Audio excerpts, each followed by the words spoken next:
స్వామి అయ్యప్ప అనునామముతో చిరరూపమున తానున్నా జ్యోతి స్వరూప మహిమలతో భక్తుల కోర్కెలు తీర్చురయా.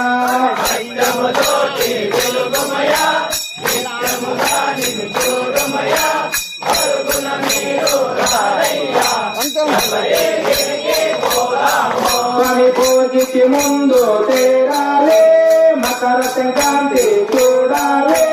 చాలు చాలు మనకింకా వలదో వలదో ఇక జన్మ. నిత్యము దానిని చూడమయ పరుగున